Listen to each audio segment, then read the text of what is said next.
இந்த செண்பகவல்லி பண்ண போற காரியத்தினால ரொம்பவே கோபத்தின் உச்சிக்கு போய் நம்ம அண்ணன் கட்டையாலேயே மாமியார்னு கூட பார்க்காம அடிச்சு மண்டையை உடைச்சிடுறாங்க.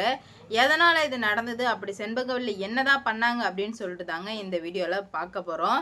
இப்போ 3 பேரும் வீட்டுக்கு வந்துட்டாங்க. வீட்டுக்கு வந்தாலும் எப்படியாச்சும் அந்த கமிஷனரை போலீஸ்ல பிடிச்சி கொடுத்தே ஆகணும் அப்படின்னு சொல்லிட்டு அண்ணமும் கார்த்திக்கும் ரொம்பவே தீவிரமா இருக்காங்க. ஏன்னா இவ்வளோ தூரம் போயிட்டா இதுக்கு மேல சும்மா விடக்கூடாது அப்படின்னு சொல்லிட்டு சண்முகம் கூட பரவாயில்ல விடுமா பார்த்துக்கலாம், அதான் கல்யாணம் நின்றுடுச்சுல அப்படின்ற மாதிரி சொல்ல, இல்லைம்மாம்மா அப்படி மட்டும் நம்ம முடிவு எடுத்துட்டோம் அப்படின்னா அதுதான் நம்ம பண்ணுற பெரிய தப்பாக இருக்கும்.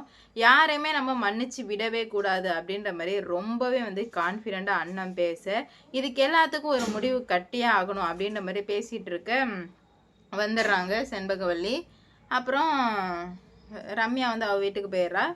சரவணன் 2 பேருமே வந்ததுமே செண்பகவல்லி அன்னத்தை பிடிச்சி, அடி பாவி, என் பிள்ளையோட வாழ்க்கையை இப்படி பண்ணிட்டேடி, 2வது கல்யாணமும் நின்று போயிடுச்சேடி, நீ நல்லா இருப்பியா அப்படி இப்படின்னு கின்ற மாதிரி கேட்க, சி அத்தை நீங்கள் இவ்வளோ கேவலமான ஆளா, மாமாவே கடத்தி வச்சு கொலை பண்ணுற அளவுக்கு போயிருக்கா, கொஞ்சம் கூட அதை பற்றி யோசிக்காம அவளை பற்றி பேசிகிட்டு இருக்கீங்க அத்தை, நீங்கள் பேசுறது கொஞ்சம் கூட சரியே இல்லை அப்படின்ற மாதிரி சொல்ல,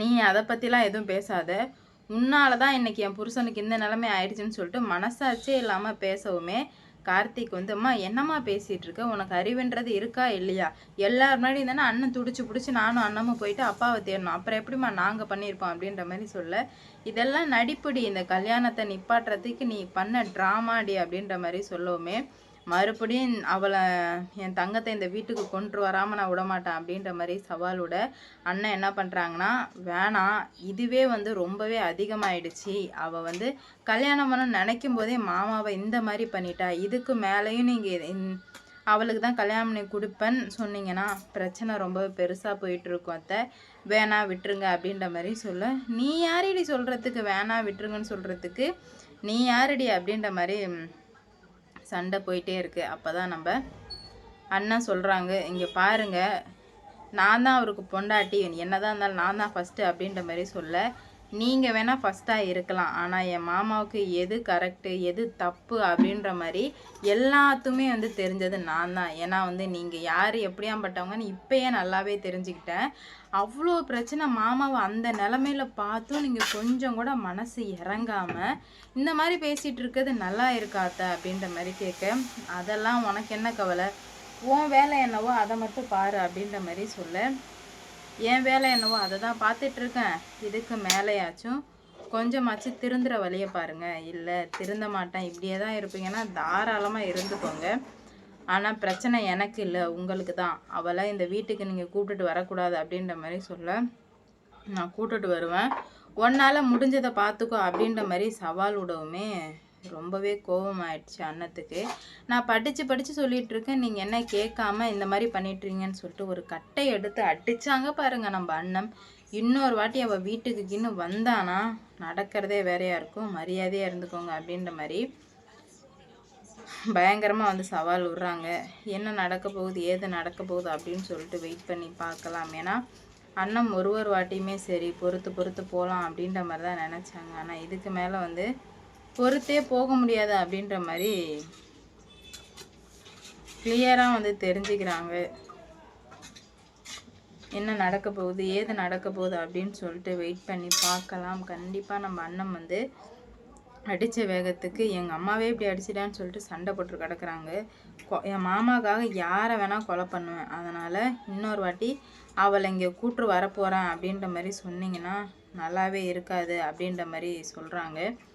மரியாதையாக இருந்துக்கோங்க அப்படின்ற மாதிரி சொல்லவுமே இவளை இதுக்கு மேலே விட்டு வச்சா சரி வராது அப்படின்னு சொல்லிட்டு முடிவுக்கு வர்றாங்க. என்ன நடக்க போகுது ஏது நடக்க போகுது அப்படின்னு சொல்லிட்டு வெயிட் பண்ணி பார்க்கலாம். கூடிய சீக்கிரம் எல்லாமே மிகப்பெரிய ஒரு பிரச்சனையாக தான் முடிய போகுது. ஏன்னா அந்தளவுக்கு தான் எல்லாமே நடந்துகிட்ருக்கு. அண்ணன் அடித்ததில் தப்பே இல்லைங்க. ஏன்னா இவ்வளோ நாளாக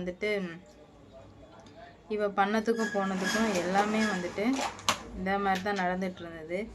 ஆனால் கொஞ்சம் கூட மனசாச்சே இல்லாமல் அண்ணன் என்னை கொலை பண்ண பார்க்குறா அப்படின்ற மாதிரி சொல்லிட்டு இருக்காங்க. என்ன ஆக போகுது, எந்த மாதிரி கொண்டு போகிறாங்க அப்படின்னு சொல்லிட்டு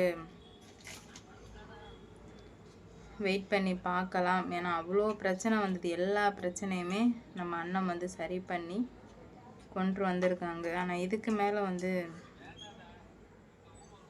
எதுவுமே சரி பண்ண முடியாது அப்படின்ற மாதிரி அவங்களுக்கு நல்லாவே தெரிய வந்துடுச்சு. உடனே இப்போ இதுக்கு மேலே இவ்வளோ தூரம் போயிட்டானா பிரிச்சிட வேண்டியதான். வீட்டில் இதுக்கு மேலே யார் இருக்கலாம் இருக்கக்கூடாதுன்னு சொல்லிட்டு பிரிச்சிட வேண்டியதான் அப்படின்ற மாதிரி முடிவுக்கு வர்றாங்க. என்ன நடக்க போகுது அப்படின்னு சொல்லிட்டு வெயிட் பண்ணி பார்க்கலாம்.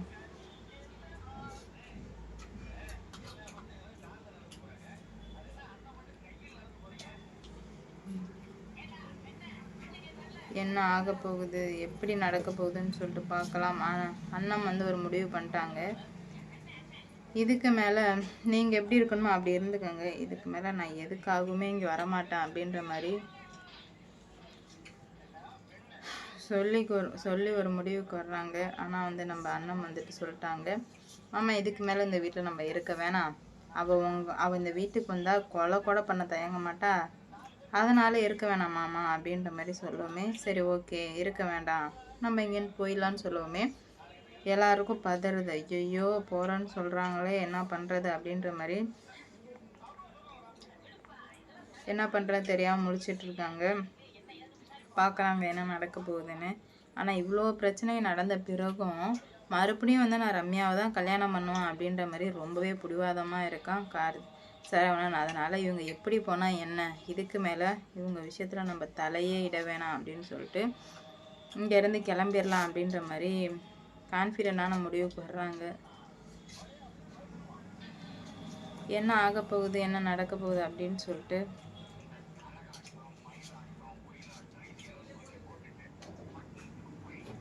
வெயிட் பண்ணி பார்ப்போங்க. ஏன்னா இப்போ வீட்டே வந்து ரெண்டாக பிரிச்சுட்டு போகிறாங்க. இதை தெரிஞ்சுக்கிட்ட ரம்யா ரொம்ப வந்து ஹாப்பியாக இருக்கா. அப்பா அடா நம்ம என்ன ஆசைப்பட்டோமோ அதுதான் வந்து நடக்குது அப்படின்னு சொல்லிட்டு ரொம்ப வந்து சந்தோஷத்தில் இருந்துகிட்ருக்கா. என்ன நடக்க போகுது, ஏது நடக்க போகுது அப்படின்னு சொல்லிட்டு வெயிட் பண்ணி பார்க்கலாம். ரம்யா நினச்சது தான் நடக்க போதா, இல்லை நம்ம அண்ணன் நினச்சது நடக்க போதான்னு சொல்லிட்டு பார்ப்போம். இந்த வீடியோ பிடிச்சிருந்தால் லைக் பண்ணுங்கள், ஷேர் பண்ணுங்கள், சப்ஸ்கிரைப் பண்ணிக்கோங்க. அப்போதான் நான் போடுற வீடியோ நோட்டிஃபிகேஷனாக வரும். அடுத்தடுத்து என்ன நடக்க போகுதுன்னு சொல்லிட்டு வெயிட் பண்ணி பார்ப்போம்.